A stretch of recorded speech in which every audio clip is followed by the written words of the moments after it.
Hello and welcome back to my craft room. I have got a fun new little project to share with you today. So many of you watching will remember the Scrappy Seagull, and I've had so much fun seeing all the fun takes on this design that people have been sharing in the Facebook group and Discord community. So I've been thinking for a while I'd like to make another bird, a slightly bigger one, and this time it's going to be, rather than a seabird, it's going to be corvid family, and I wanted the pattern to be adaptable to be able to create any member of the corvid family, from crow to raven to Cornish chough, jays, or my favourites, magpies. And here's my first magpie. This is my prototype. He hasn't got his eyes on yet. More about that in a minute. He's obviously quite a fancy version. You can do him with or without those extra feathers. And obviously you could make him as realistic as you like. I think it would be really fun to do one all in black with... let me go to the desk while I'm talking because I can show you better, I think. Yeah, you could do him all in black, in different kinds of black, like velvet, scraps of velvet and silk and tweed, and use all different textures of black would be really lovely and make him a proper crow. The magpie has to have that extra long tail, but of course the crows, they wouldn't be so long. You can also change the shape of the beak and things, and you could make it absolutely crazy and really weird and wacky colours. You could add flowers, you could put buttons on here, you could give him a little tufty headpiece, whatever you like.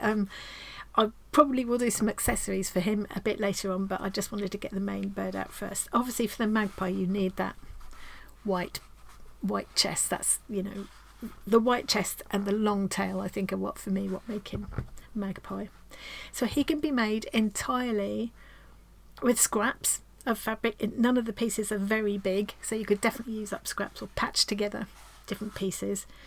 You also need a pipe cleaner for each of the legs. I used a pipe cleaner. Now my magpie isn't going to be, he's too heavy for these little pipe cleaner legs to bear his weight, but I plan for him to sit on a shelf, and he will, if I come back up again, I think it's quite comical how his little legs stick out like that. From the front, if he was standing, he would have that kind of almost bandy-legged kind of... I quite like the idea of him just sitting on a shelf like that, with his little legs out in front of him. But definitely you could, I'm going back to the desk now, you could definitely use a more sturdy wire, like an armature wire type of thing, to make the legs. Make them all in one piece with a piece that runs right across, and run that through the body. You could easily do that to make it sturdier if you wanted him to be able to stand. That's not what I'm aiming at, but I think that could be done quite easily. So yeah, I think it would be lovely, and I definitely will do one, a proper crow, or somewhere between a crow, a rook and a raven, in all shades of black and all textures of black. I think that would be lovely, but for me that's not going to show up too well on camera. For this magpie, I wanted him to be just fabulous. They do have that kind of top of the wing has that white flash, which is what this is, and I've made it layered. And then there are all shades of purple and green and blue in their wings when you look, and the underside of the wings are white. So I have kind of done that, but you don't really see it. Just really exaggerated the colours that you can see in their real wings. I just made him as fabulous as possible. You could go even more fabulous and add glittery bits of glittery fabric. You could stitch sequins on. I think it would be lovely to put buttons on to join the wings so the wings would move. I ended up to make this super long tail, and I've only just realised now that because I stitched this downstairs where the light isn't very good, I didn't notice, but I've put this central tail feather on the wrong way around. It should have been that way around. I'm going to have to take that off tonight. I won't be able to let it rest. So stupid. Anyway, I ended up putting pipe cleaners through the two outer sets of tail feathers. I will show you how to do that when we get there, to make this tail super long and able to sort of hold its own. But you definitely wouldn't need to do that, and you could perhaps use a heavyweight interfacing or something instead. The shorter feathers, I don't think you'd need it at all. Or you could use a layer of felt inside to give it a bit more body, and by the time you've stitched into it as well, that'll make the tail feathers sturdy enough. But when they're super long like this one, you just need a bit more to help them hold their own and give that kind of corvid shape, magpie shape. Obviously one big thing is missing here, his eyes, and it's going to just use these little glass beads that I've got to make the eyes, and then what I would do is stitch through wherever I decide I want the eye to be. I'd just stitch all the way through, back and forth. I will show this during the course of the video, to make a little dent for the eyes to sit in, and I put the eyes either side like that. But then I thought, well, I've got these as well, and I think maybe for this one, because it will show better against the black, I might use these eyes instead. I mean, they do, you know, in real life they have those little black beady eyes, don't they? But I think that could be quite cute as well. And I might even experiment with doing some kind of white. I'll use some of the white fabric, plain white fabric, and make a little ball, and make a crazily huge eyeball for him. Perhaps for one of the others that I'm going to do, and make him look really crazy. So I've left the eye for now because I haven't quite decided what I want to do on this one. I also like the idea of making him, because they're known for being thieves, aren't they, magpies, of making him like, you know, the robber prince, and give him a gold crown, and where my seagull had the bag with a pasty and fish and chips that he's stolen from the tourists. I think this little guy would have a little swag bag with a twinkly. I'll make the same kind of a bag. I'll probably embroider the word swag on it and fill it with twinkly beads and things like that, because they love they love anything sparkly, just like me. I definitely could elaborate more. I could add sequins. I could add embroidery on here. You know, after seeing what everybody has been doing with the seagull pattern, I can't wait to see what they're going to do with this one. The seagull pattern, by the way, is still available. I'll link to that, and I'll link to the magpie pattern in the description box. If you are one of my channel members, don't forget you've got a code that you can use, and you can get 100% off anything that's in the Gumroad shop. So don't go paying for it. You can get that for nothing. So to get started on this, as I say, I think stitching the black fabrics on camera isn't going to work very well. You're just not going to see what I'm doing. So I've picked out a couple of different colour combinations from fabrics that I've got in my stash. You could use much smaller scraps than this, but I thought, well, I've got all these lovely pieces of fabric that people have sent me, let's use some of them. And I think all of those go nicely together, so I might do one with a combination of those. And then I've also got these. I love all of those together. This one was done entirely with hand stitching, but you definitely can use a machine, and today I'm going to be doing this on a machine, or at least most of the stitching I will be doing on the machine. And then of course I'll want to add some hand stitching over the top to do. I liked doing a different kind of stitching on each of the feathers, so they're just a chain stitch down the centre. Here we've got fly stitch, chain stitch again on that one, fly stitch, just straight stitches on these. So yeah, and hand stitching through there. But all of these bits, the main body, the wing shapes and everything, can all be done on the machine, and it's going to be quicker for me to get this video done. So you can do it whichever way you like. So I just want to make it really clear first, because this has come up a couple of times recently. When you buy this pattern, when you download this pattern, it's made for you to download and then print yourself at home. You can either print it on your home printer or take it to your local One Stop or Staples or whatever and get it printed. You don't get a physical pattern sent to you. I've had the question asked of me a couple of times where people have wondered why the pattern hasn't turned up, and that was actually for free patterns as well, so I don't know. So yeah, you'll get the pattern like this. When you print it, you'll see there's a thing here called a scale check. This is a a little square that should be a 2 centimetre square. If you've printed it to the right size, it should be 2 centimetres. Let's just double check. Yes. Obviously everybody's going to have different printers, different setups and everything, but for me, I have to go into my, when you go to print something and the little window comes up on your computer screen or whatever, I have to go into other settings. That's what I have to do to get to it, but it's going to be different for everyone. But there's a bit where it says, it'll say something like print, fit to printable area, print at actual size, or print at whatever percentage. And that can be really useful because you might want to print it at 50% or 200% or whatever. But in this case you need it to print actual size to get it to be this size anyway. But obviously you can print it out at whatever size you like. You could make it bigger or smaller, I guess, but if you want it to be this size, you need to, that's why we put this scale check here. It's more important with things like the doll pattern, the free jointed doll with all her clothes and things. If you want the clothes to fit the doll, you've got to make sure you print them all at the same scale. So that's why we always put these here. That's what that's about. So yeah, get your pattern printed off. Then I would advocate cutting out the pieces. And I've just, well, if your printer will print on card, print it straight onto card. Mine won't, so I've printed it on paper, cut them out and stick them onto this card, which I'm now going to cut out, because then you've got nice durable pattern pieces that you can draw around. So there are 3 sheets for this pattern. Here we've got the body, the beak and the wings. We've got the belly.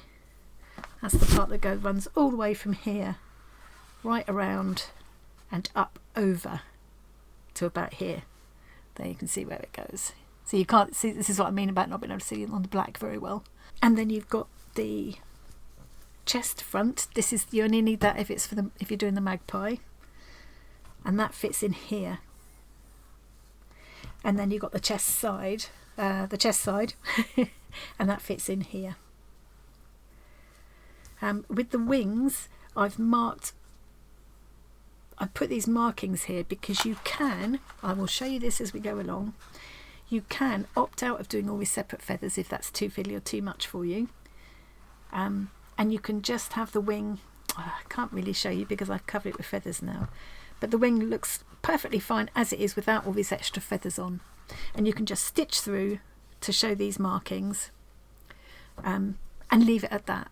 So that's why those are there. And if you opt to make the separate feathers, these are a handy kind of direction guide for where to place those extra feathers. Beak, you could definitely change the shape of, exaggerate it a bit more if you wanted to.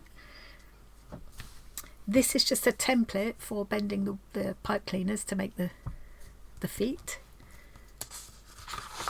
And then here we've got different sizes of feathers. Now you'll see with the other pieces I've said cut 1, cut 2, cut 4 or whatever. The feathers I haven't told you how many to cut because it's up to you. I ended up putting 6 of these little short feathers, which I would use these ones. And under here I think it was 5 of these sort of medium sized ones. And then I've got 5 of the long tail feathers. But it very much depends. This is my prototype. The feather size and shape changed a bit as I went along. But to do it like this, I would use 6 of those on each side, 5 of those on each side. And then I think I would probably do a couple this size for the tail and 3 this size for the tail. But you can definitely, if you want to adapt it, once you've cut the piece, you could fold it up to make a shorter feather, or cut it and lengthen it to make a longer feather, or just eyeball it. It's not going to be crucial. As I say, these aren't, I just cut these up, sort of made them up as I went along, and they definitely evolved through the making of this. So I would say just, yeah, whatever you think, really. Those are really kind of guidelines as much as anything. Now, one important thing to bear in mind is that I haven't included a seam allowance. I put here, seam allowance not included. I did initially, and then I rethunk halfway through. because you could also make this out of felt, and if you make it out of felt you won't need the seam allowance. Also, I find that, you know, a 1/2 centimetre seam allowance is plenty for me, but some people find that a bit fiddly. They might want to add more of a seam allowance. So what I've done is do them all without seam allowance. I will be putting them onto card. I will draw them onto the fabric that I'm going to stitch, and mostly I will do the stitching before I do the cutting. I'll show you that as we go along. I'm ready to get started, and I know some people will watch this video and leave me a comment saying we're 15 minutes in and she hasn't started doing anything yet, but all of that I've just told you is important stuff, isn't it? First thing I'm going to do is cut out these pieces, not with my dressmaking scissors. I'm going to cut these pieces out as carefully as I can, and then I'm going to be ready to start cutting my fabric. So I'll be back when I'm ready to do that. I've cut all my pieces out. I've got the markings. Most of the markings aren't on these pattern pieces yet, or the labels aren't on there. But on the if you download a pattern, you'll find they're all labelled quite clearly as to what they are and how many you need to cut. So I think what I'm going to do is use this for the main part of the body. I'll use the bigger flowery piece for the belly. I'm not going to make it a magpie this time, so I don't need the separate light colour chest piece. For the wings, I think I'll use this with this underneath. And they're the main pieces, so I'm going to get them done first, and then it will be the little the top of the leg piece and the separate feathers and the beak. I'm going to get these main bits done first. So this is the one I'm using for the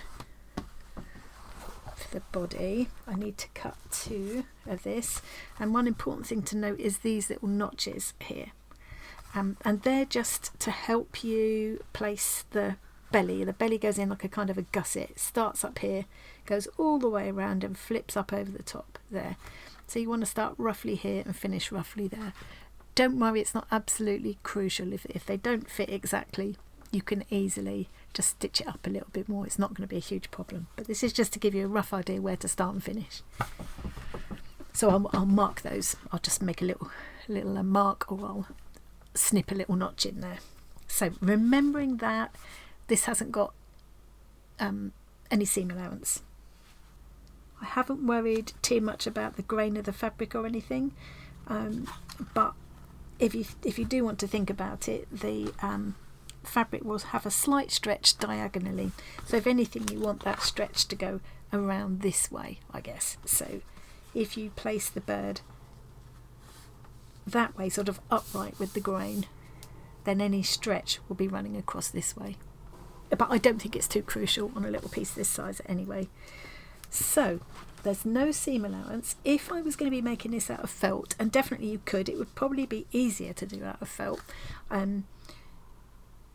You could just overstitch it. You don't need any seam allowance at all. So if I was doing it out of felt, all I need to do is cut these pieces exactly as they are. But because I'm going to be using this cotton, I need a seam allowance, and I'm just going to give myself a very small seam allowance. First of all, what I'm going to do is fold it face to face, right side to right side. The grain of my fabric is running that way, and that's sort of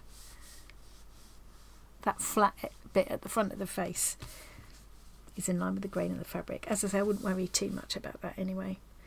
And now, rather than trying to pin the pieces, I'm going to just draw around them, which is why it's nice to have this card.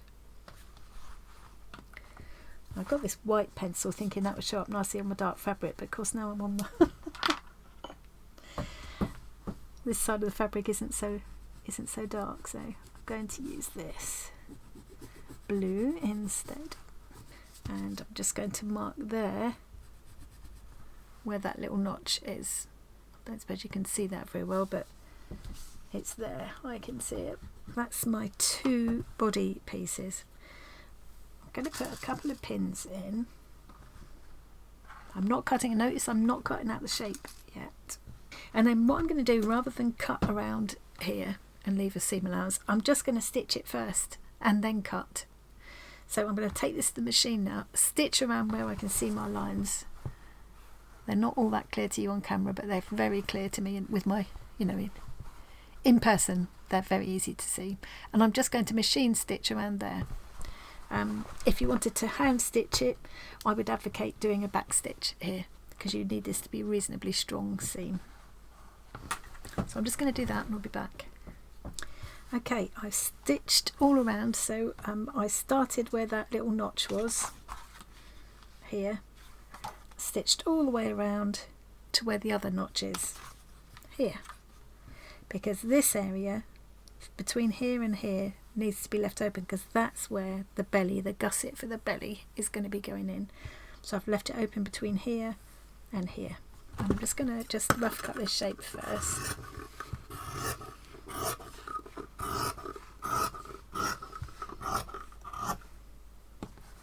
And I'm going to cut round the shape with a small seam allowance.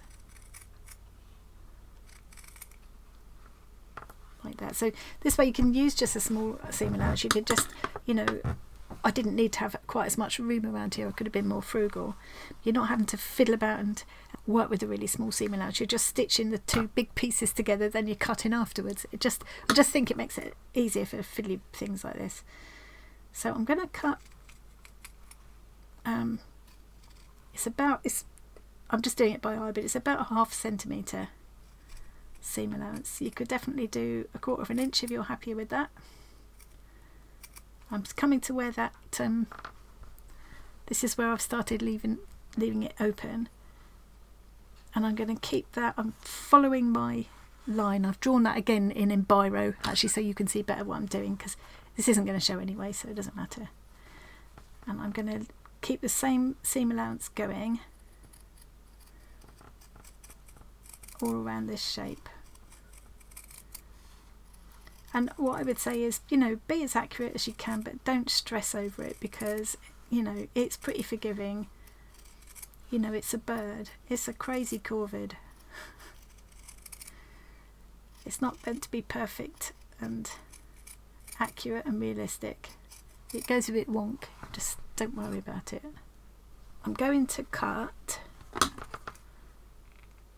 just here, just at the beginning where that notch is. I'm just going to cut in there at a bit of an angle like that, and the same at this end. And then wherever there's any curves, like there, that one's okay. I'm not going to worry about that one. But wherever there's any curves where if you put the seam straight, the fabric's going to buckle, that's where you need to make some snips, so that when you turn this right way out, it's going to lie nice and smooth. So now if I stretch this out, that's going to just allow that to lie flat. I just love the thought that there's scrappy seagulls all over the world. The last person that shared a seagull she'd made was Peg in the Facebook group. Oh, I loved her seagull. I really hope I'm going to see lots of crazy corvids popping up as well. So there we are. I've clipped around where those curves are. Hopefully you can see that. Okay. The next thing is to cut my belly gusset, and that will get attached here. Now what I was going to cut that out of the large flower. I only need to cut one.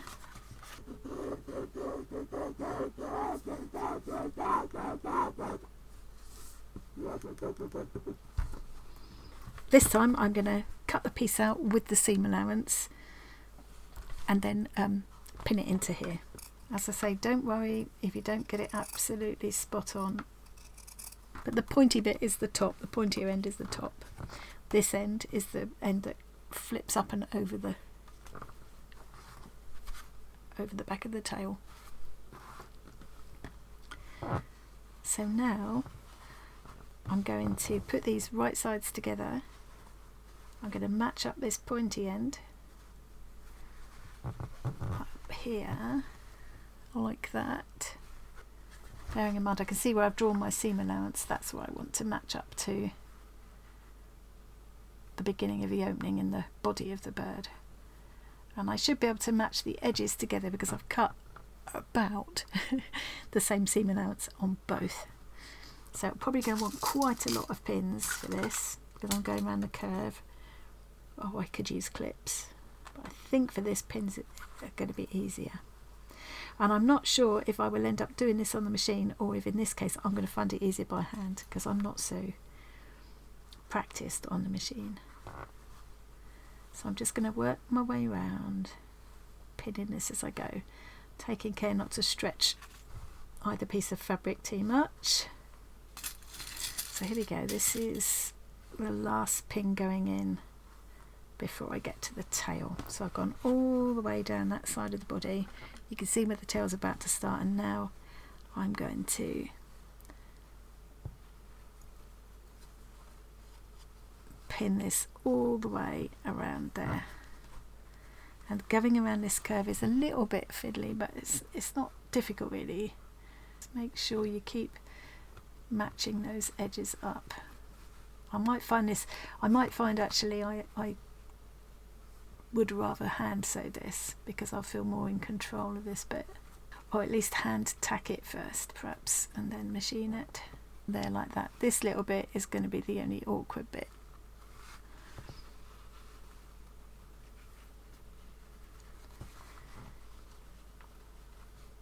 And I'm going to keep on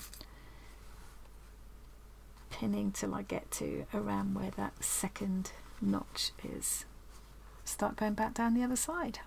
Perhaps I'll start at this side and go and work towards the tail again. Now there's a decision to make here.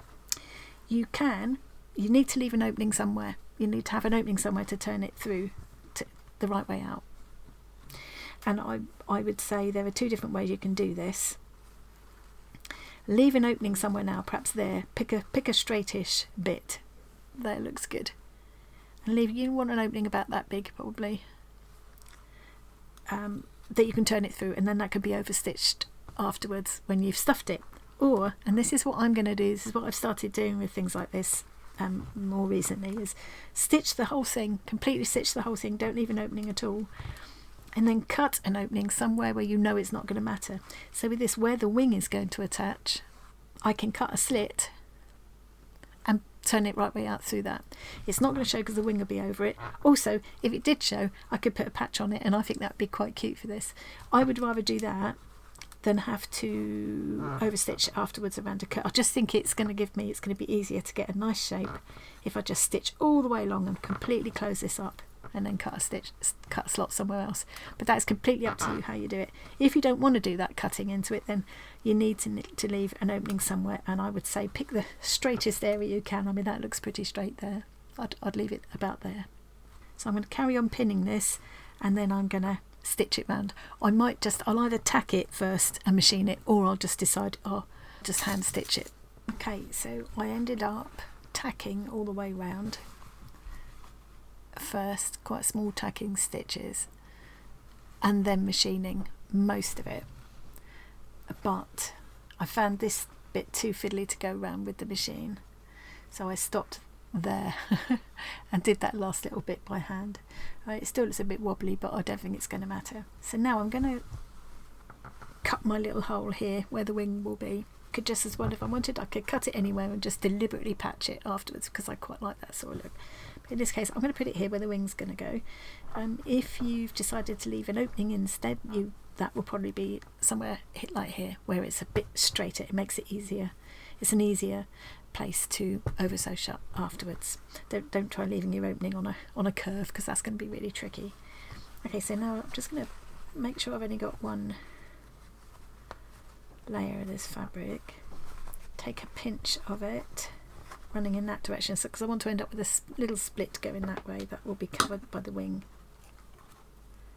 Like a tiny snip like that. So now I've got a hole.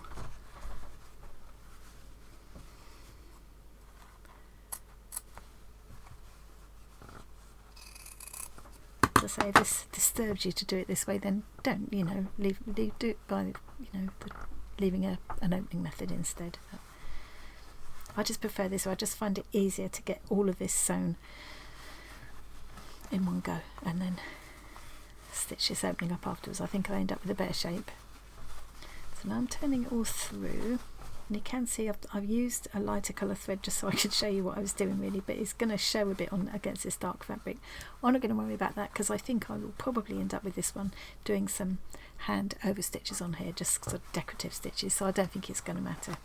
But ideally you'd want to use a coordinating thread there, like a blackbird at the moment actually. Could make this into a blackbird. It's a bit less tail. The tails sort of tip up more on a blackbird, don't they? But yeah, where I've done that bit of hand stitching now, that seems to be sitting all right. What's this one? Yep, that looks okay. If it didn't, I would just sort of adjust it now, just do a bit of over stitching there if necessary. But I think that seems to all be fine. This bit at the top is another area where I might need to sort it out a little bit. Just tidy up that stitching there, but that's no biggie. So now I'm going to get some stuffing. You could definitely, if you've got loads of orts, you could definitely use them here. I've actually been so good at using my orts recently, I haven't got any left suitable for stuffing this with, so I'm going to use some of this lovely big bag of polyfill that Tom gave me. Start off in the head and make sure I get into all the little corners there before I stuff the rest. So I always, any bits that have got little nooks and crannies, I always fill them first and then do the rest. So again, I'm going into the corners here to make sure they're stuffed out before I fill the main part of the body. So I've got my head and my tail done, and now I can fill up the rest of the body. I've finished stuffing the bird. He's all ready to be stitched up, and I've also jumped ahead a step and got my wings ready. Did them in just the same way. Put my wing piece down, drew around it, both layers of fabric right sides together, and then what I didn't do the first time, you might be able to see where I've drawn it twice. That's because the first time what I forgot to do was then flip it over and draw the other one the other way up. Otherwise he'd end up with two left wings.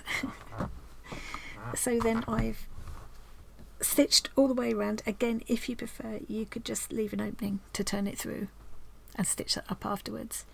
I prefer to stitch all the way around, get one nice smooth line, and then I'll cut a slot again in the back where it's not going to show where it's going to be attached to the body on this side. Okay, so now I can take the pins out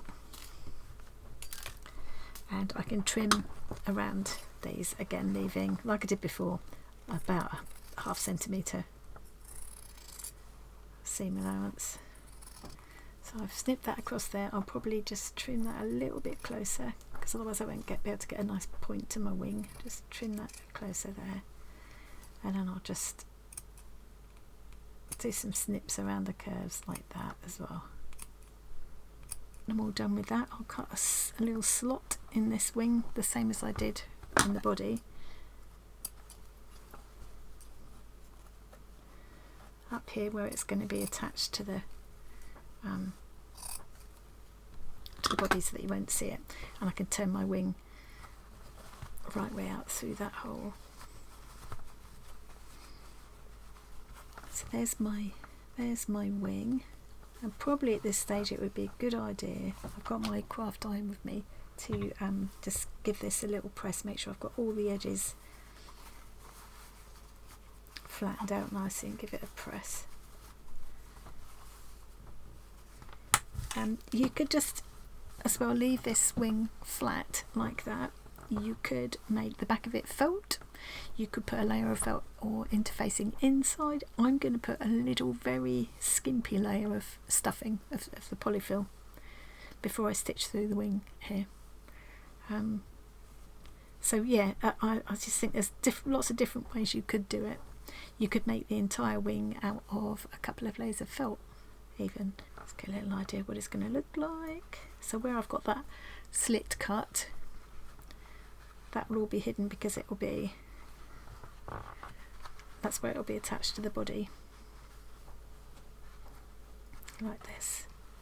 And their wings tend to come kind of down quite low like that, even lower than the tail. You know, other birds, the wings are, you tend to see them up like that. You don't get that. They tend to, when they're just standing, they tend to be sort of like this. But you know, it's up to you. I could, I might this time joint the wings with a button through, so that they can be changed. I think that could be quite fun, so I might do that this time. Right, so I'm going to plug my iron in and press this. Spend a little bit more time poking that point out. Do the same with this wing, and then I'll be back. Right, I've got both my wings have been pressed. Done a bit better job of turning the points out.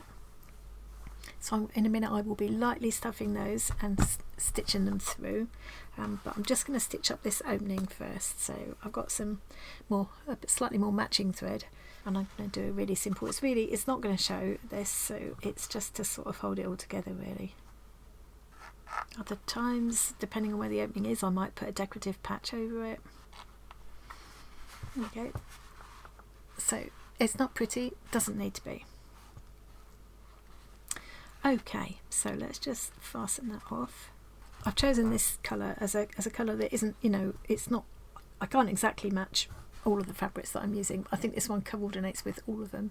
So where there's going to be stitching that shows, I'll be using this or my embroidery threads, depending on what I'm doing. So that's it, that's the body done for now. Let's go back to the wings. Split it in half, make sure I've got about the same for each. Certainly no more stuffing than that. That might even be too much, but I think I'm going to go with that to start with. And again, like before, I'm going to get it right down into the point first before I stuff the rest out. Don't want it any more stuffed than that. I want it to be quite soft still. So let's put the rest of that in. Oh, hang on, which one was it? Yeah, that one. And just sort of distribute this fairly evenly around the wing. That's all I need. It's very loosely, very lightly stuffed, just enough to give it a little bit of body. And then I'll close that opening in the same way that I did the body just now. Again, this isn't going to show because that will be against the body. And then I'm going to mark my feathers here, my feather shapes, and stitch through. I will stitch through first with this thread. I think that's going to be enough. I could machine stitch it there as well, but I may then decide I'm going to embroider on it as well. That depends on whether I decide to do some extra feathers or not, but we'll come to that in a minute. I've just realised I've been daft and I should have marked out these first. So it's going to be a little bit awkward. So I'm going to show you on this flat one. And you probably could get some dressmaker's tracing paper, you know, graphite paper or something to do this. Right, I'm just going to, if I place roughly where that is, that, just give myself a rough guide really. It's not got to be exact.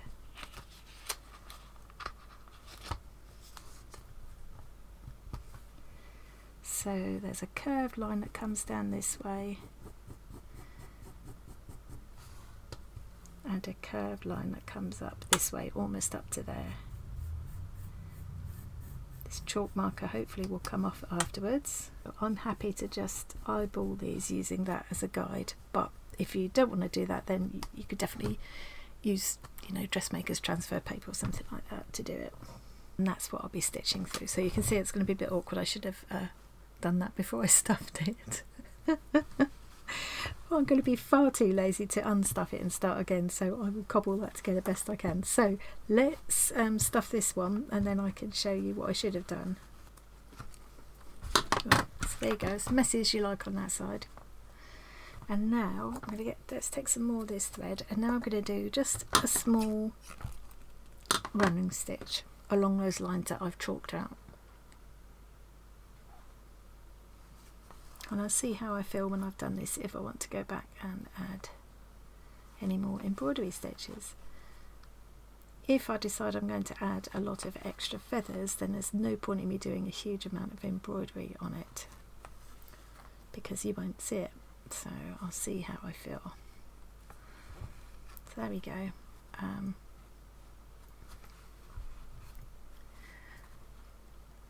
It's just a straight stitch there. You could make it you could definitely machine it, because that wouldn't be too fat to go through a machine at all, would it? and you could use quilting stitches on it, whatever you like, There. So I'm going to carry on and stitch through the rest of these lines and complete the other wing as well, and then I'll be back when I'm ready for the next step. So I've pinned the wings like this at the moment. I need to decide if I'm going to let them just be joined here,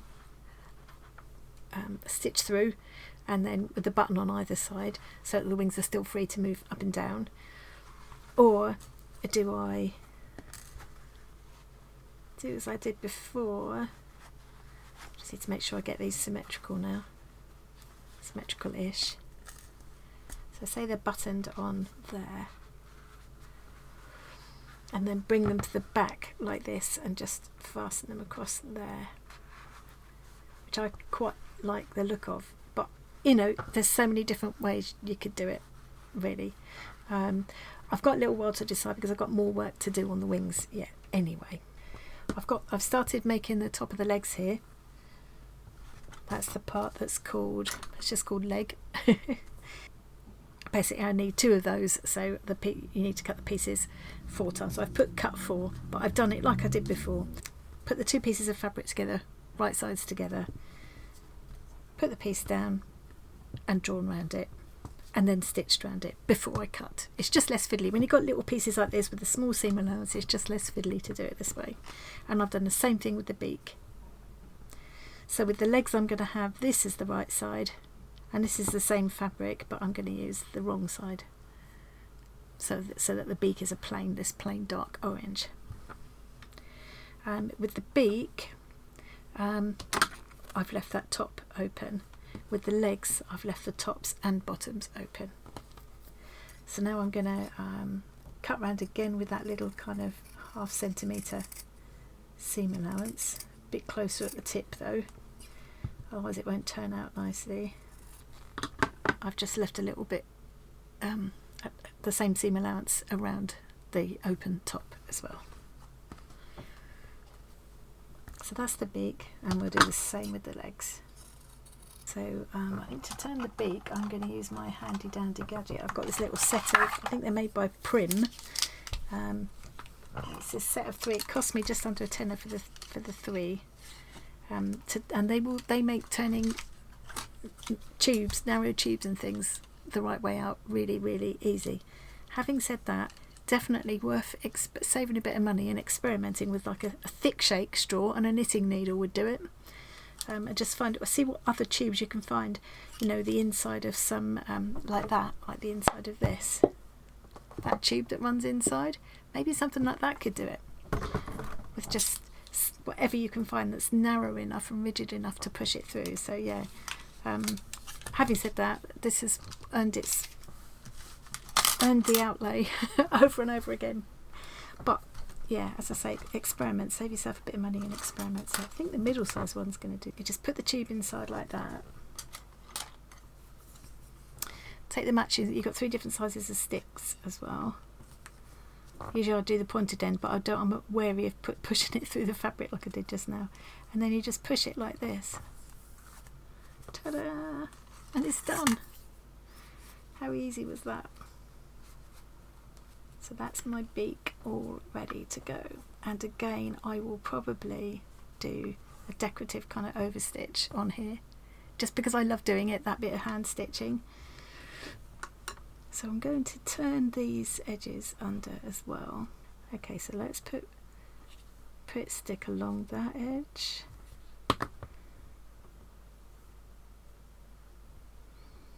Stick it down.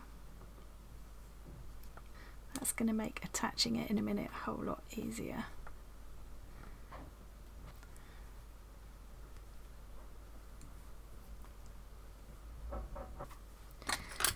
And I want it to go right into the point, so I'm just going to take a really tiny bit to start with. Make sure it goes right into that point.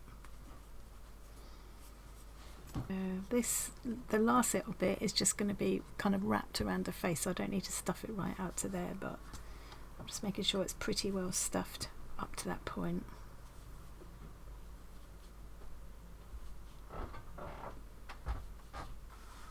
As I say, you can easily change the shape of the beak if you want to, make it wider, make it shorter, whatever you want for the look you're going for. I would argue that is maybe a little bit too long, but I'm going to have to bring this up under my nose. I don't think I can do this under the camera. But all I'm going to be doing is take a little stitch out of the beak and then a little stitch into the fabric of the face, and another stitch into the beak, and then back into the face, and I'll go all around like that. It's a little bit fiddly. It will be a lot easier if I can just get it up under my nose. So you can see there, I pull it apart a bit so you can see I've just taken little stitches back and forth to join it on, and I might even just go around that with quite big stitches first to tack it into place and then go over again to make sure it's all properly secure. Quite like the idea of doing what I did with the seagull's face, where I stitch his beak on in a similar way, and taking lots of little kind of seed stitches into the beak and between the beak and the face to kind of blend them together a bit. So yeah, there's lots of scope for adding lots of hand embroidery on here if you like doing it, which I do. Right, I'm going to carry on and do this, and then I'll be back. We need to tackle the legs. The beak's all sewn on now, and now I've just chalked a rough line down here where I want the join in the beak to go, and I've done it on both sides, and I'm going to run a stitch through the whole thickness of the beak and bring it out on the other side. So I'm going to have to check as I go along. I've got to check the line on both sides. So I'll turn around to here, put my needle in a little further along the line, push it right through the beak, make sure I come out a little further along the line on this side, and I'll do it just as a running stitch first all the way along, but then I will probably come back and fill in the gaps between. So moving a little further along, because it'll be easier then, because I'll have marked out where the stitches need to go. So it's worth just taking the time to do this carefully.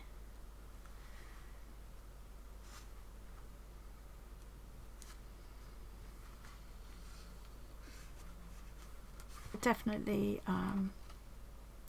change the expression of the bird by changing where the line is. I think sometimes it's quite nice to carry the line right into here a little bit, to make it look more smiley. So I'll work my way all the way along like that, pulling it fairly tight.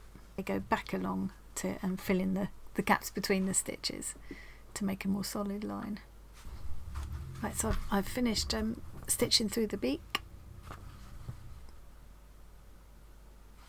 I'll get it to focus for me.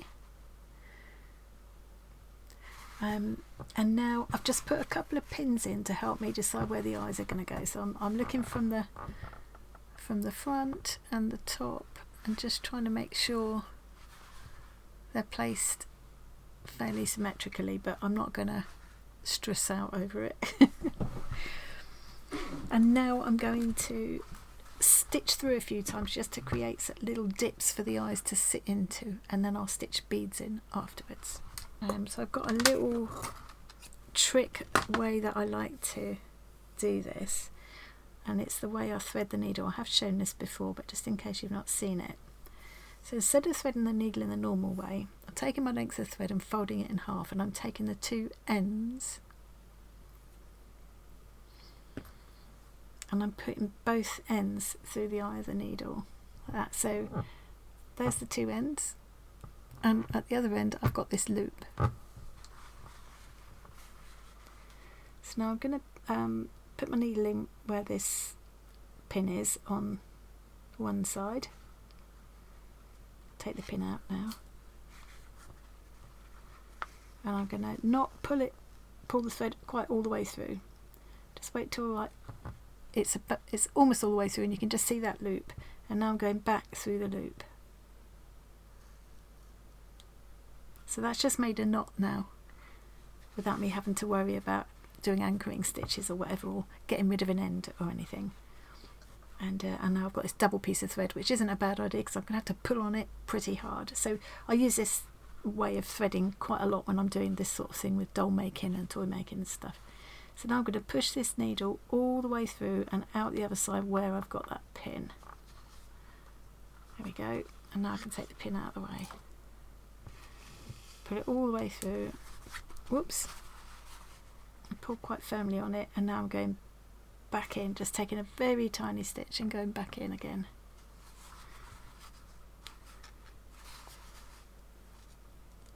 Come back out in the same place. And I will go back and forth a few times doing this.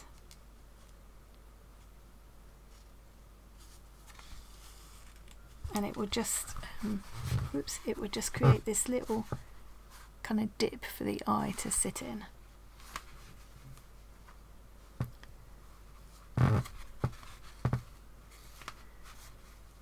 And that's probably enough time. So now I can put the bead in. And I do like these little black glass beads for this. I need to find two sort of roughly the same, I guess. And you could definitely experiment with using different kinds of eyes. Like I mentioned earlier, the stick-on googly eyes would do. Would be quite fun. And just making little tiny stuffed balls of just a white cotton fabric. So you get great big googly eyes. That could be really fun as well, with little French knots for the pupils. Yeah. Or you could just have their eyes closed and stitch little kind of eyelashes, make them like closed eyes. So that's quite fun, that little beady eye. Perfect. Let's put the other one on. So now I'm going to go back out through here again, try and come back really close to the base of that bead, to that original stitch. So I want to go 2 or 3 times through each of the beads. And you could definitely have fun as well. You could do a little lazy daisy stitches around the eye as well. That could be really cute. Or just half a lazy daisy around there. I love it when people take one of my patterns or get inspired by one of my projects and put their own spin on it. It really makes my day to see that. Take this thread off and I'll take it up to here.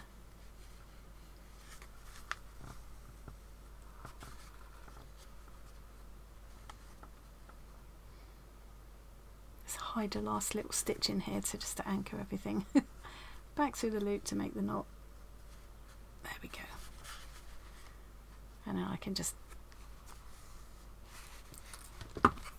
hide the end away inside the fabric.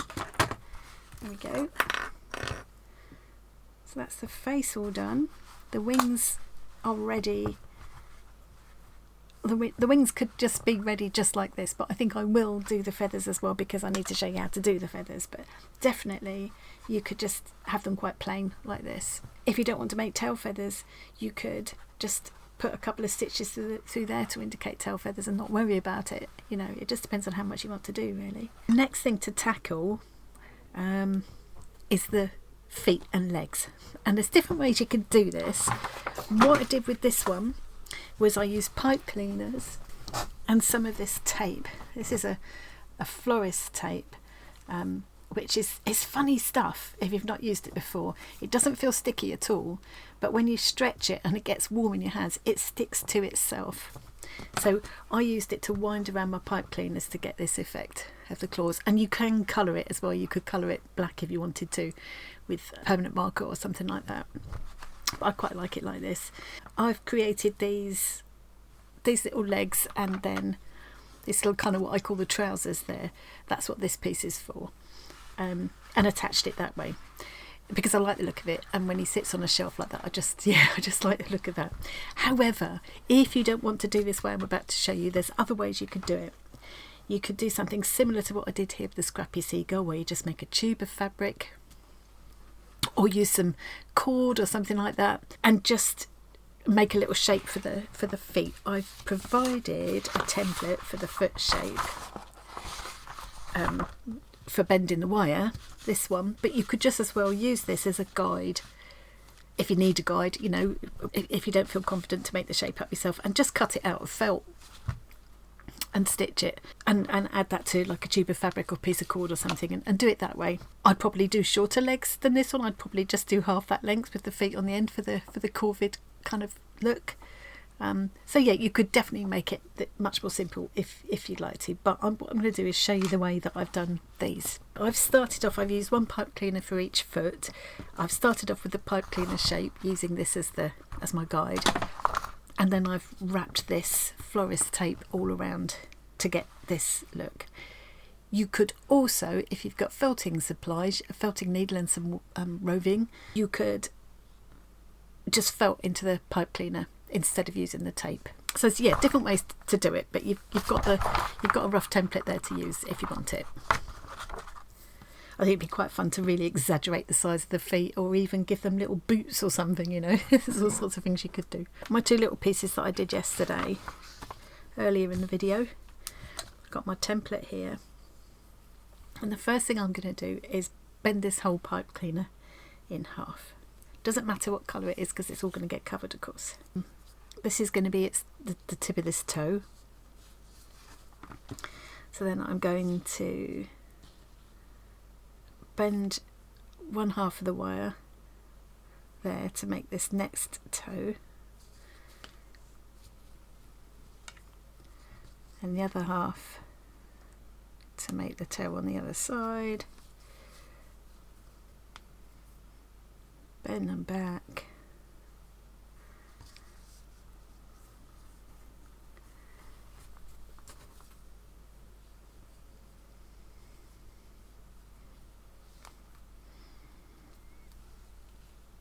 I've twisted these together.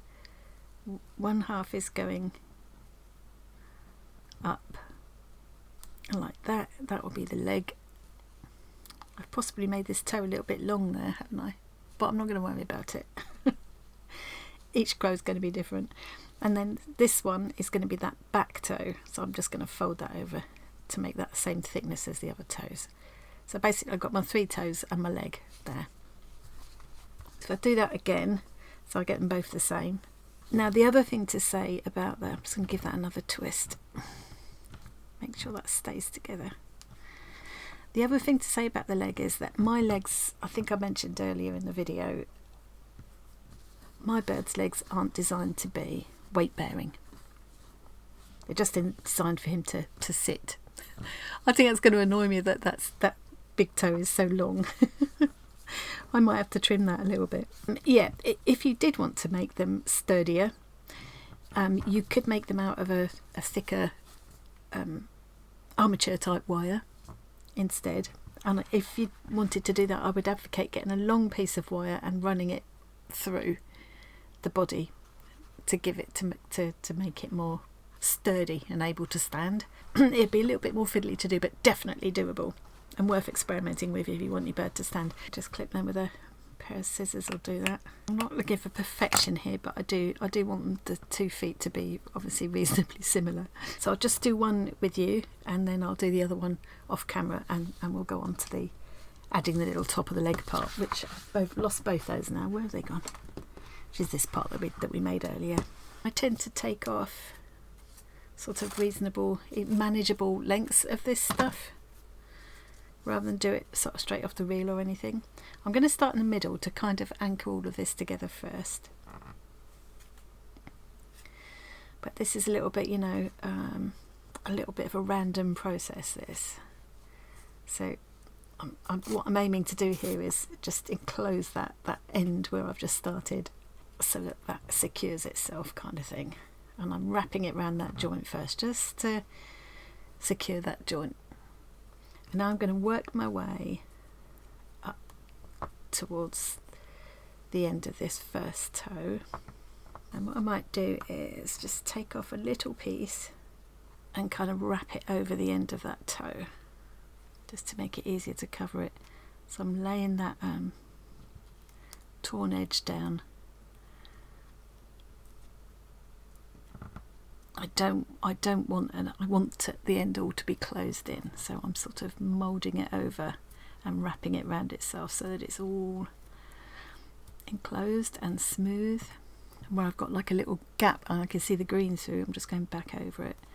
And if you as you stretch this tape around the wire and it warms up in your hand a little bit, it just gets sticky and sticks to itself, but it doesn't leave a sticky residue all over your fingers. It's strange stuff, very useful to have, especially if you like doing like felted animals and things. Oh look, that's split out, he's got four toes now. Twist that together again. That'll all stay together once we get the tape around it, it'll be fine. Okay, so that's that back toe already done. I'll have a smallish piece. And I'm going to go around that middle section again. Go around one of the other toes. So you can see it's kind of a little bit haphazard, but I'm just trying to keep it all nice and smooth. If you pull it too tight, this tape just breaks off, but that's fine. If it does that, just keep on wrapping.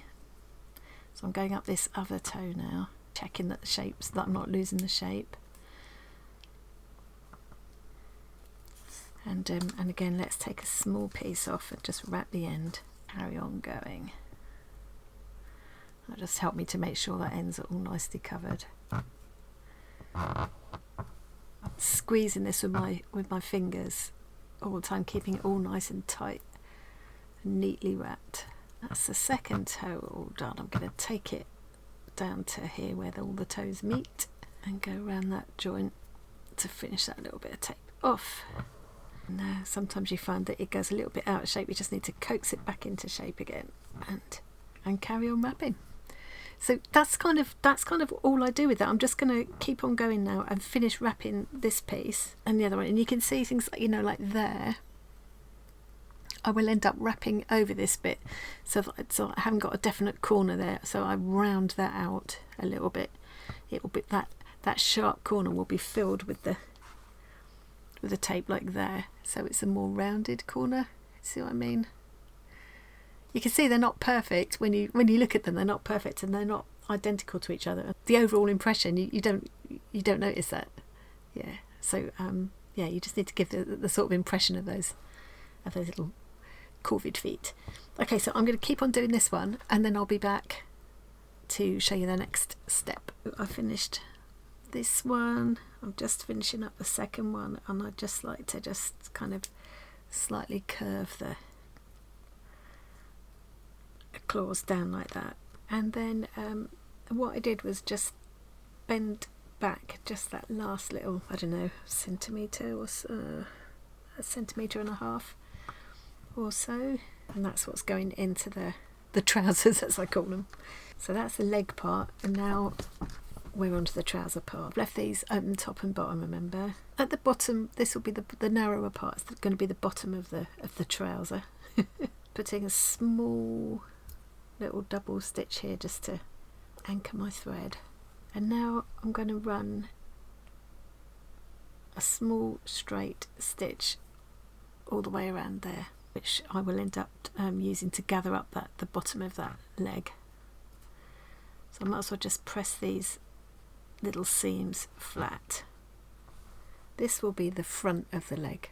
This longer curve here will be the front of the leg. So now I'm going to take one of these little Y legs that I've made. I'm going to get some strong, quick grabbing glue just to make my life a bit easier. And I'm going to just drop some glue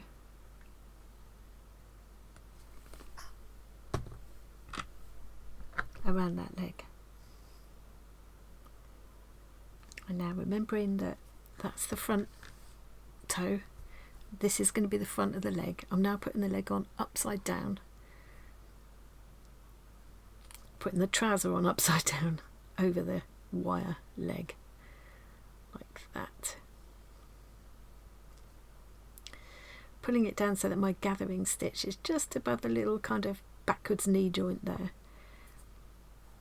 And now I'm going to pull that gathering stitch up, that little straight stitch that I did, I'm going to pull it tight and then wrap the thread around like that. And I'll just put a stitch in here as well to make sure it stays. So I'm going to put some more glue on just on that wire bit to sort of form. It doesn't need too much of this stuffing really, probably about that much is going to be enough. I can add more if I need to. I'm going to sort of form it into a strip like that, and I'm going to wind that around there where I've added the glue. And now I'm going to turn that leg right way out.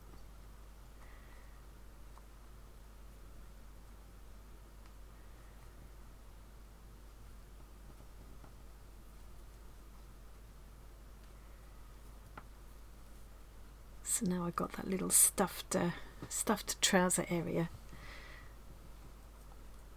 And now the last little bit for this, well, not the last bit is going to be attaching it to the body, but the last step in creating this little leg is to gather up the top. So I'll put a stitch in here again. Oh, I should really do this in the matching thread now, because this might actually end up showing a little bit.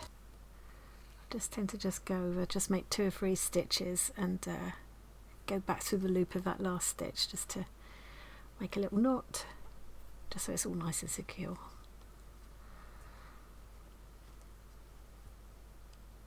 And now I'm not going to worry about turning ends in because they're not going to show. I'm just going to run a small neat gathering stitch along the top like that.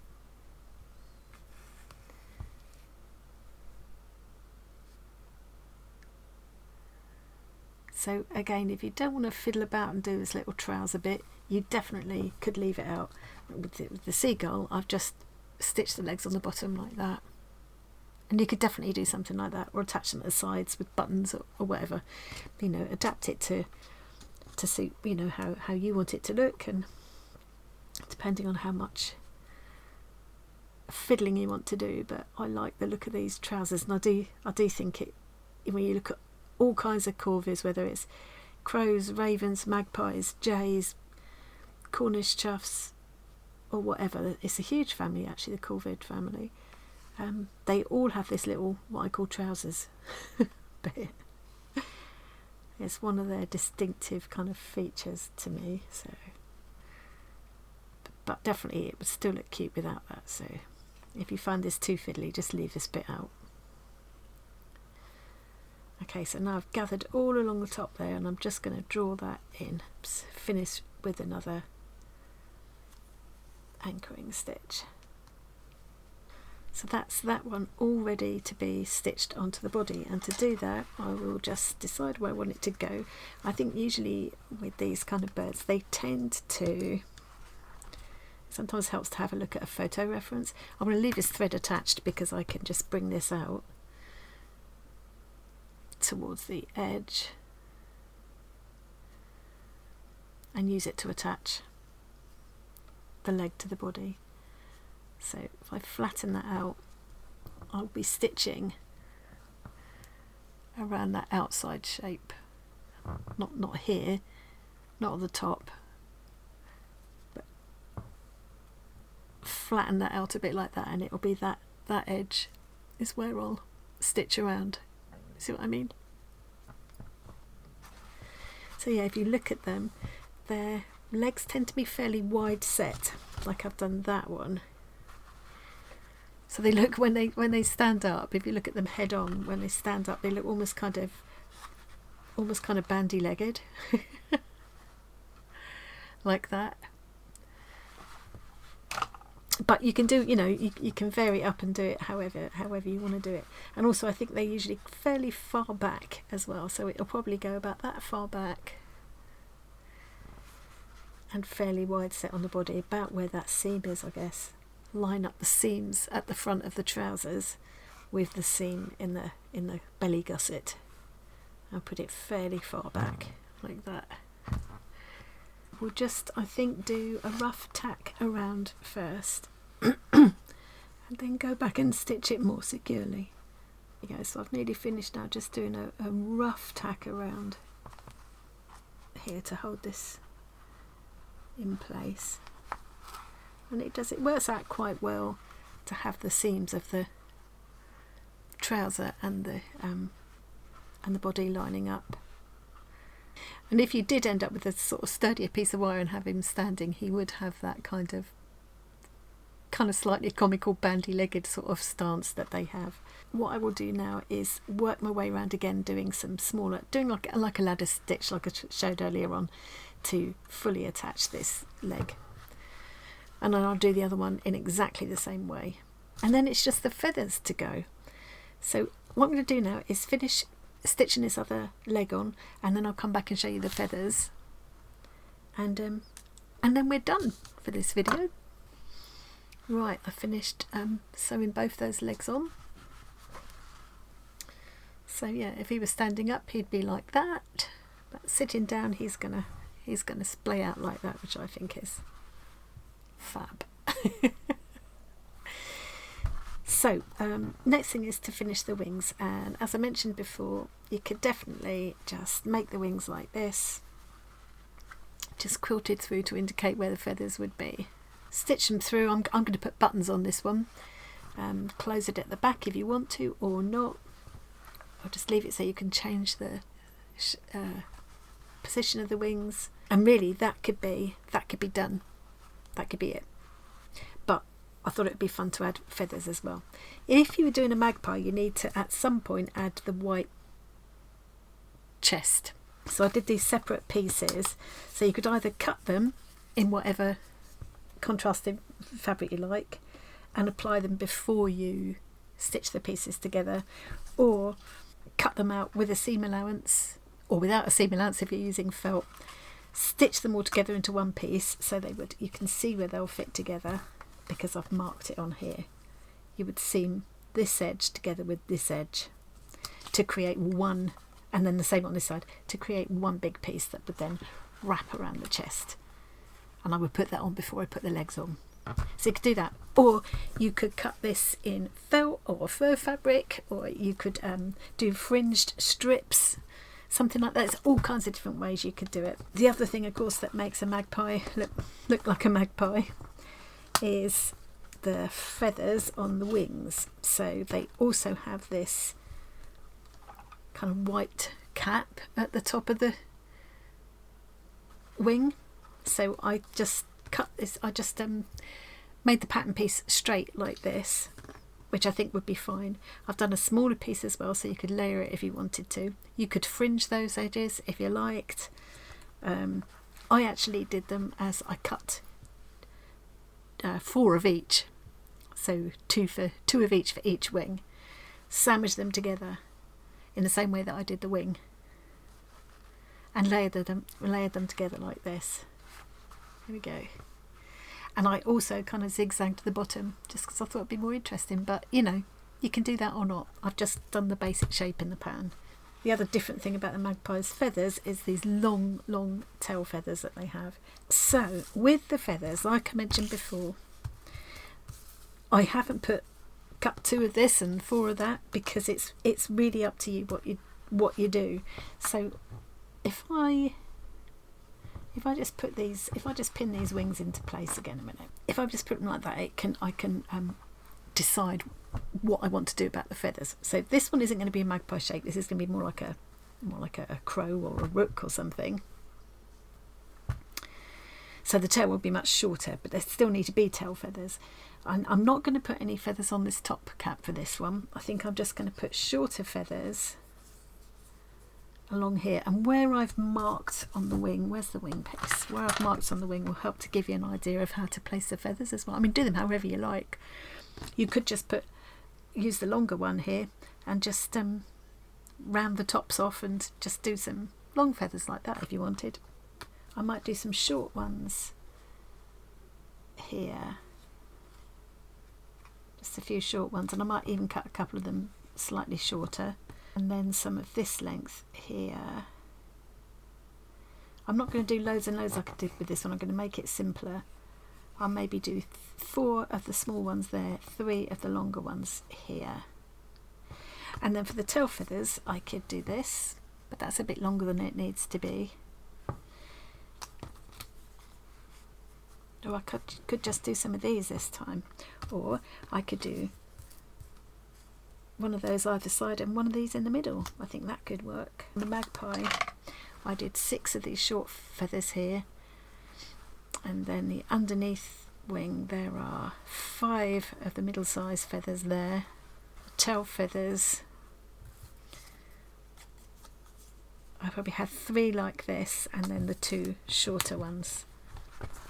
So it was kind of like that. They're arranged like that. As I mentioned before, I put half a pipe cleaner. So what I did was run a pipe cleaner up one feather, fold it in half, and down the other feather. So I've done that twice for this set of feathers and this set of feathers. And this one's just leaning on them. And this one, like I mentioned, I've put on the wrong way round. All my beautiful embroidery is on the other side. Oh dear. So for each feather I need to cut 2. I don't think I need to stiffen them up. I think they're going to be so short that I'm not going to need them stiffened. But you could pad them out with felt, add a little bit of stuffing. You could use a heavyweight iron-on interfacing, or you could stick a pipe cleaner down there like I did with the Magpie tail. Just depends on what sort of effect you want and how long they're going to be. And then I'll do, yeah, maybe 4 of these shorter feathers and 3 of the slightly longer ones down the wing. And I will be doing the feathers in exactly the same way that I did the wing, except for the stuffing. So I'll put the 2 fabrics, I'll probably do a contrasting fabric underneath. I'll put them right side together, I'll put the feather piece down, draw around it, stitch around it, and then cut. It's just so much easier with these fiddly shapes to do that. If I cut that shape out and then try to get it through the machine, I would fail. I know I would fail. I'm going to get those feathers ready. I'm going to use my little gadget that I showed before to turn them right way out. And then I'm going to apply these to the wings before I stitch the wings on. I do want to do some embroidery and things on these as well, but I'm going to put it together for you without the embroidery, because otherwise it's all going to take too long. This is what I've done with the feathers. I've got a whole selection that I'm going to be using to make the tail and wings. And what I've done is bricks right sides together, and then I've drawn the shapes onto them and just put a pin through each one. I'll stitch around there, then I'll cut around the shapes like I did before, and I'll be leaving the flat ends of each feather open. So I just need to take those to the sewing machine. Now that's quite a lot of feathers. I'll stitch them all together, and then I've got a special little trick to make the feathers more interesting as well that I'll share with you, because I think that would be quite fun for a change. So I might do that with this one. So here we go. I stitched around all of those. You can see, if we look on the darker sides, you can see that they're by no means perfect, but and they're not all uniform, but you know, in nature no 2 feathers are going to be identical, are they? I'm quite happy to embrace the imperfections. So those are now all ready. I will now cut them out with quite a close seam allowance, especially at the points. I'll turn them through really carefully.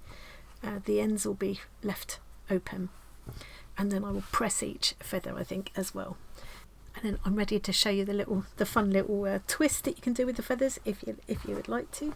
And then I'm ready to finish putting this little bird together. Right, so I've cut out all of those pieces.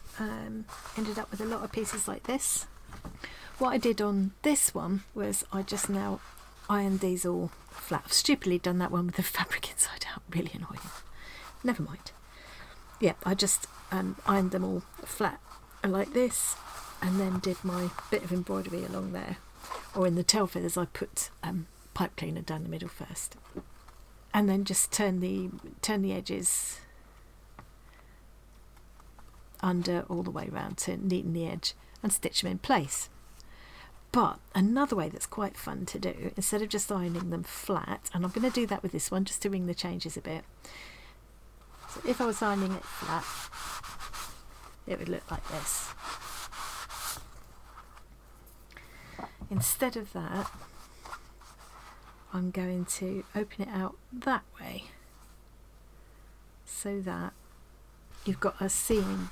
The seam is running along the centre of the leaf, of the feather. I think it looks really cute like that. I discovered that by accident when I was trying to make a seam go flat, and then thought, oh, I like that, I'm going to do that next time. And I could still do my fly stitch down the centre there, or not, you know. That seam along the centre is like that kind of the spine of the feather. I really like it. Okay, I've had a bit of a play around. So, as I say, up to you how many feathers you do and what combination you want to do, but this is what I've done. I've used just these 3 more pointy feathers. Longest one I'd probably only use for the magpie type birds. I've ended up using 3 for the tail feathers. So one I've decided I will iron flat after all. I'll have to heat the iron up again now.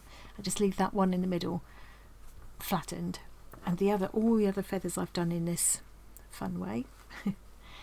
And then I want to bring the tail feathers kind of to a point, because you can, I want to sort of follow this and have them fan out. I've got 3 of these bigger, longer feathers, this one, and then 2 of that middle size pointed feather.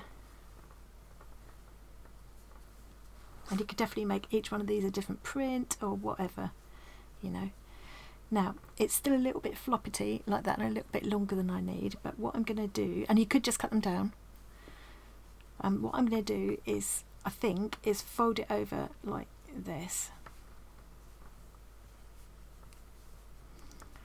and stitch that all together, because that will help to give it a bit of body. I do need to bring it into more of a point though, so that I get that kind of fan shape. And then I'll stitch the whole thing onto there. So that'll be like that, and that's sort of short enough, there's enough body to them, especially once I've stitched into them a bit, to make sure it stays kind of at a nice angle like that. I think in a minute what I'll do is just run some quick tacking stitches on there, just so you can see what it's going to look like, and then I'll probably take them off again and redo them. For the wings I've used these 2 sizes of feathers. I've done 4 this size for the upper part of the wing, and 4 this size for the lower part of the wing. You could do more or less.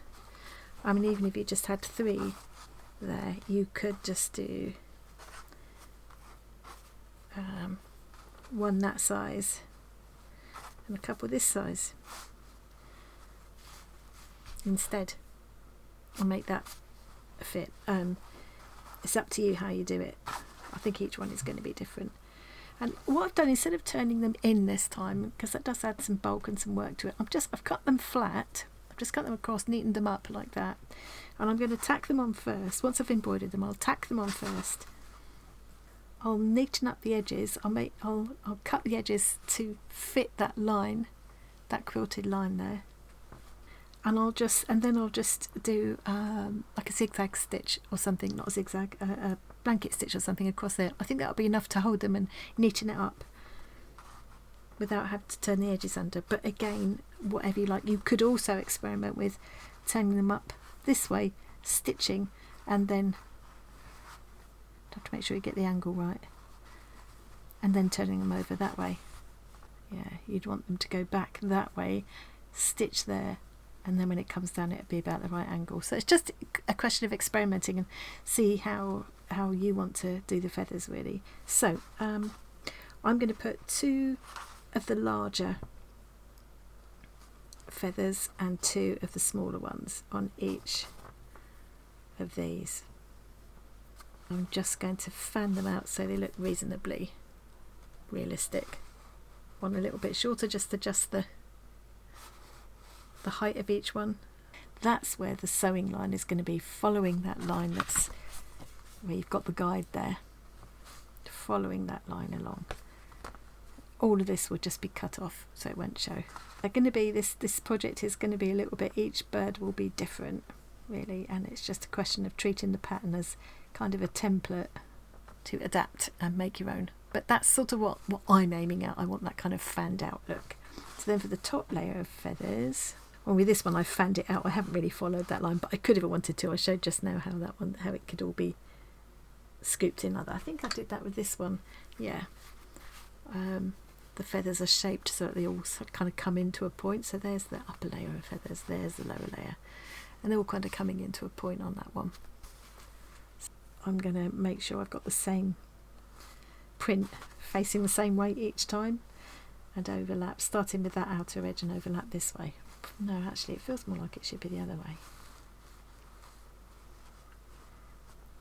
You could even do some quite short little feathers like this short and just add them all over. I think there are just so many ways you could do this. There we go. So each one, once I've decided on its final position, I'll trim across the top so that these all are all in a line. You can see that's going quite mad with the feathers. You definitely could have fewer than that and it would still look really cute. So just to give an idea now,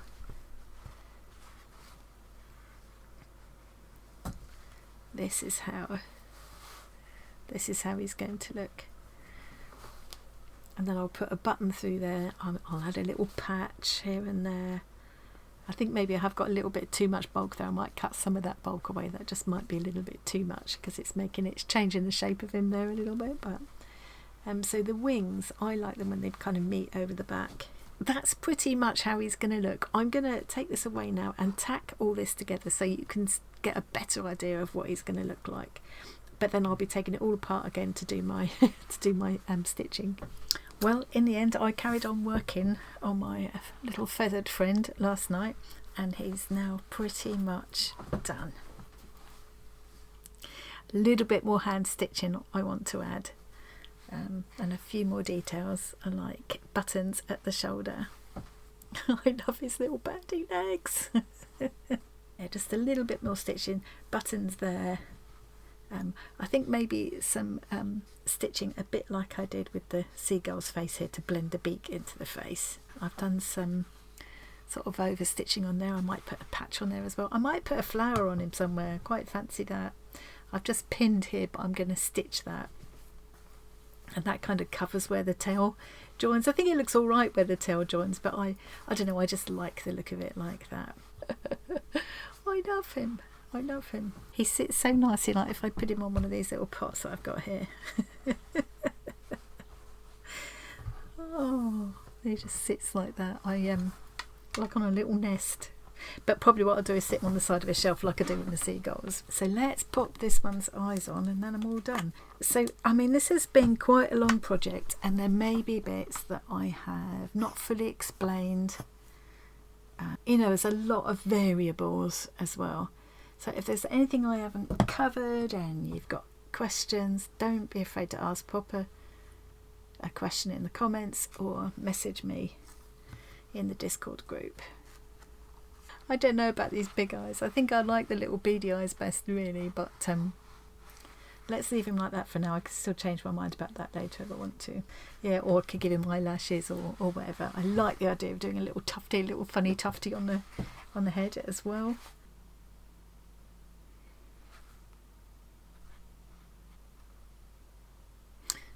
Oh, I love that view. I love that angle. I think probably the best angle from a thumbnail is going to be something like that.